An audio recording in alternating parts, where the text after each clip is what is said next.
بسم اللہ الرحمن الرحیم۔ Viewers views with news to you کے ساتھ حاضر ہیں۔ بڑی خبر ہے اور بڑی خبر یہ ہے کہ آخرکار کفر ٹوٹا خدا خدا کر کے وہی عمران خان جو کہتا تھا کہ میں اسٹیبلشمنٹ کے علاوہ کسی سے بات نہیں کروں گا، وہ اب جناب حکومت سے اور اسٹیبلشمنٹ دونوں سے اور پتہ نہیں سیاسی جماعتوں سے بات کرنے کے لیے ہو گیا ہے تیار۔ اس نے جناب پی ٹی آئی کے جو ذرائع ہیں، اندرونی ذرائع، ان کے مطابق اس نے یہ کہا ہے کہ جناب والا جو نیب کیس کی جب سماعت ہو رہی تھی تو اس وقت چیف جسٹس آف پاکستان سمیت مختلف ججز نے ان سے کہا کہ آپ سیاسی جماعتوں کے ساتھ ڈائلاگ کریں، ان کے ساتھ بیٹھیں، ملک کو درپیش مسائل کا حل نکالیں، نیب کی ترامیم کے اوپر بھی ان سے بات کریں۔ تو یہ تو ہمیشہ کہتا تھا کہ میں جناب فوج سے مذاکرات کے علاوہ کسی سے نہیں، کیونکہ طاقت کا سرچشمہ فوج ہے، طاقت کا منبع فوج ہے۔ لیکن اب جناب خبر آ گئی ہے کہ اس نے وکلاء کو ایک خط جو ہے وہ ڈرافٹ کروا دیا ہے، جو کہ chief justice of Pakistan justice قاضی فائز عیسیٰ کے نام ہے۔ اور اس خط کے متن کے حوالے سے جو انفارمیشن ہمارے تک پہنچی ہے وہ انفارمیشن یہ ہے کہ جناب اعلیٰ عمران خان جو ہے وہ کہتا ہے جی ملک کو اس وقت جو معاشی مسائل درپیش ہیں، جو ملک کو اس وقت بحرانوں کا سامنا ہے، ان بحرانوں کے خاتمے کے حوالے سے اس نے کہا کہ وہ اپنا کردار بھی ادا کرنے کو تیار ہے، اور ساتھ ہی ساتھ وہ ایسے فریق، یعنی کہ اس نے نام نہیں لیا، ایسے فریقوں کے ساتھ بات چیت کرنے کے لیے تیار ہے جو کہ مقام رکھتے ہیں، جن کی سنی جاتی ہے۔ یار اس میں اسٹیبلشمنٹ بھی شامل ہے، سیاسی جماعتیں بھی شامل ہیں۔ تو یہ اچھی بات ہے، یہ اچھی بات ہے کہ وہ اس چیز کو ماننے کے اوپر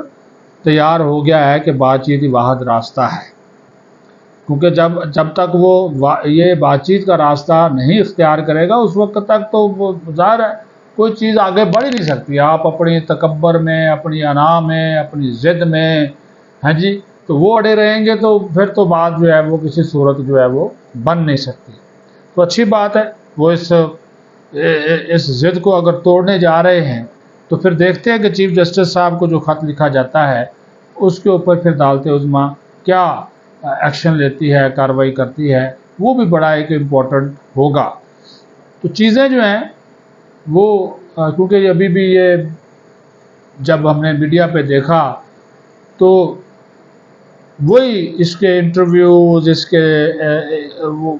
یو ٹرنز، اس کے مختلف چیزوں کو اپنے انداز سے پیش کرنا وہ ہمیں نظر بھی آتا ہے۔ اور اس کے ساتھ ساتھ پھر جو لوگ ان کے ساتھ یا اس کے حواری اس سارے پروسیس میں شامل ہیں کہ ریاست کے ساتھ ایک آپ نے ٹکراؤ کر دیا اور اس کے بعد پھر آپ نے ریاست کو نیچا دکھانے کی کوشش شروع کر دی، تو وہ جو ہے وہ کام ٹھیک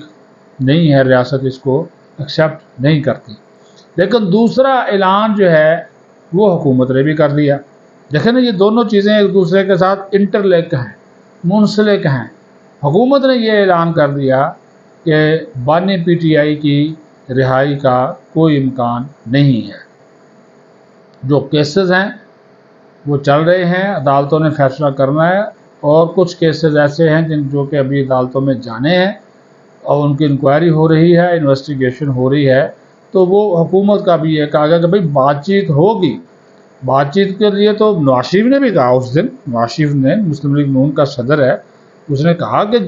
عمران خان سے ہم بات چیت کرنا چاہتے ہیں، سیاسی قوتوں سے بات چیت کرنا چاہتے ہیں۔ اس نے نام لیا عمران خان کے والے سے۔ جب ان سے پوچھا گیا تو انہوں نے کہا ماضی میں بھی ہم نے اس سے کوشش کی، لیکن وہ ایک روٹھا ہوا ضدی بچہ ہے اور وہ انوکھا لاڈلا ہے، کھیلنے کو چاند مانگ رہا ہے۔ تو وہ تو نواز شریف نے بھی کہا، ظاہر ہے سیاستدان بات چیت کے دروازے کبھی بند نہیں کرتا۔ یہی موقف پیپلز پارٹی کا، پیپلز پارٹی تو زیادہ مفاہمت پہ یقین رکھتی ہے۔ اب ہوگا یہ کہ جو عمران خان نے لیٹر لکھا ہے اس کے نتیجے میں ہم نے دیکھنا ہے کہ کیا بات چیت جو ہے عمران خان کوئی کمیٹی بنا سکتا ہے جس کو وہ اختیار دے گا۔ بات چیت پارلیمنٹ کے فورم پہ بھی ہو سکتی ہے، پارلیمنٹ کی کوئی کمیٹی بنائی جا سکتی ہے، بات چیت جو ہے وہ سیاسی رہنماؤں کے اوپر مشتمل ایک کمیٹی بنائی جا سکتی ہے، اور اس میں بھی 4 لوگ ان کے شامل ہو جائیں یا 4 لوگ ان کے پی ٹی آئی کے شامل ہو جائیں، یہ ہو سکتا ہے۔ لیکن نیت وہی ہے کہ آپ پہلے یہ طے کر لیں کہ بات چیت کا ایجنڈا کیا ہے، کیونکہ ہماری اسٹیبلشمنٹ کا، ہماری فوج کا دو ٹوک موقف ہے، اور فوج کو آپ اس سارے پروسیس سے الگ نہیں کر سکتے، جو مرضی آپ کر لیں، کیونکہ ہماری فوج کا دو ٹوک موقف ہے کہ بھائی پہلے آپ معافی مانگیں 9 مئی کی 9 مئی کی پہلے آپ معافی مانگیں، سرعام معافی مانگیں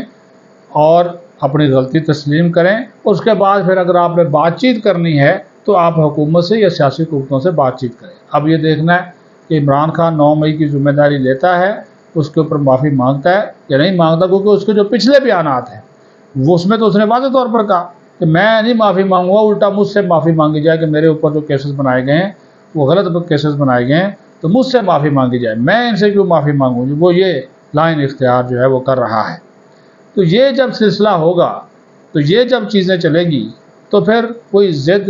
ہر طرف سے اگر اختیار کی اس میں سے توڑ نہیں آئے گا، اس میں سے پیچھے نہیں ہٹے گا، یعنی اس میں سے لچک نہیں آئے گی، تو بات چیت آگے نہیں بڑھ سکتی۔ کیونکہ ابھی دیکھیں نا، وہ جو رات راجہ صاحب نے بھی وہ بتایا اور کہ کس طرح یہ پلان کر رہے ہیں، علیمہ خان کی اور اس کی علی امین گنڈا پور کی ویڈیو جو لیک ہوئی ہے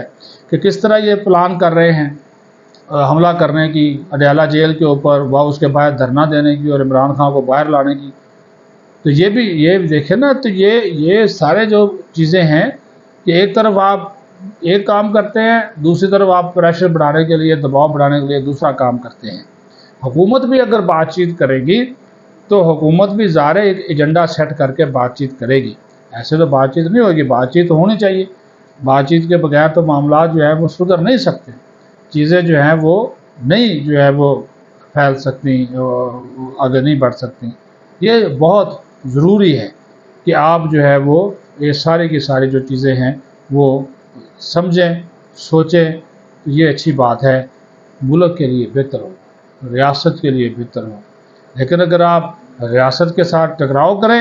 اور ہر چیز کا الزام ہی ریاست پہ لگا دیں، چاہے وہ لاپتہ افراد ہو، آپ کے خلاف کیسز ہوں یا جو بھی اقدامات ہوں، اس کا آپ ذمہ دار ہی ریاست کو ٹھہرائیں، تو یہ بھی پھر مسئلے کا حل نہیں ہے۔ لچک تو دونوں طرف سے دکھائی جانا ضروری ہے۔ وہ آج دیکھ لینا، میں آپ کو آج کا واقعہ بتا دیتا ہوں۔ یہ جو سینٹ میں اپوزیشن لیڈر ہیں شبلی فراز، انہوں نے اپنے گھر کے باہر کوئی تجاوزات بنا رکھی تھی، F7 یا E7 میں ان کا جو گھر ہے وہاں پہ، ٹھیک ہے جی، CDA والے ان کو نوٹس دیا تھا، وہاں پہ وہ گئے تجاوزات ہٹانے کے لیے۔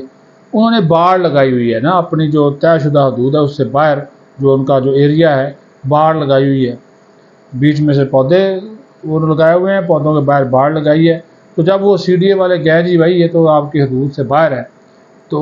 انہوں نے کہا کہ اس کو آپ کو ہٹائیں، تو وہ آگے سے کہنے لگے جی یہ تو ہم نے جو سانپوں اور سوروں کے لیے وہ رات کو سانپ اور سور آ جاتے ہیں تو ان کو روکنے کے لیے میں نے جو ہے وہ باڑ لگائی ہوئی ہے، ٹھیک ہے جی۔ تو انہوں نے کہا جی اس میں CDA والوں کا موقف تھا کہ اب یہ اینٹی انکروچمنٹ آپریشن جاری ہے پورے اسلام آباد میں، تو آپ کا بھی اس میں آتا ہے۔ لو جی، اس نے وہ شبلی فراز صاحب نے فوراً میڈیا بلا لیا، وہ جو ان کا PTI کا ایک وزیرہ ہے، اور وہ الزام لگا دیا جی یہ دیکھیں ریاست کو اور حکومت کو میرے خلاف کچھ ملا نہیں، کچھ اور نہیں ملا، تو ریاست نے جناب یہ بہانہ بنا لیا، میرے گھر کے سامنے سے انکروچمنٹ ہٹائی جا رہی ہے، تجاوزات ہٹائی جا رہی ہیں، میں نے ان کو بتایا بھی ہے کہ میرے گھر پہ سور آتے ہیں، وہ اور سانپ، اب پتہ نہیں اس کا اشارہ کس کی طرف ہے کہ کون سور ہے اور کون سانپ ہے، یہ تو اب اللہ ہی بہتر جانتا ہے۔ تو لیکن انہوں نے کہا کہ اس کو آپ ہٹائیں گے، تو وہ انہوں نے مدعا ریاست پہ ڈال دیا، حکومت پہ بھی ڈال دیا، ریاست پہ بھی ڈال دیا کہ جناب یہ تو میرے خلاف کوئی اور کیس ان کو بنانے کو ملا نہیں، تو اب یہ میرے گھر کے جو ہے وہ پیچھے پڑ گئے ہیں۔ حالانکہ ان کے گھر کے پیچھے نہیں پڑے، وہ CDA والوں کا ایک واضح بیان آ گیا، انہوں نے کہا جی یہ انہوں نے وائلیشن کی تھی، ہم نے ان سے بولا کہ یہ وائلیشن جو ہے وہ آپ ختم کریں، تو وہ انہوں نے ختم کرنے سے انکار کیا، تو آج ہم آئے تھے، ابھی انہوں نے ہمیں کہا جی ہم اس کو ہٹا لیں گے، اگر نہیں ہٹائیں گے تو وہ ظاہر ہے، اور وہ CDA کا وہ کام ہے۔ لیکن اس کو بھی آپ ٹوسٹ کرنے میں تو یہ ماسٹر ہے نا جی، اس کو بھی یہ ٹوسٹ کرنا جو ہے وہ اس میں یہ اپنا ایک کمال جو ہے وہ رکھتے ہیں۔ تو یہ ویسے میں نے مثال دے دی بھائی، اچھی بات ہے، ریاست، اپوزیشن، حکومت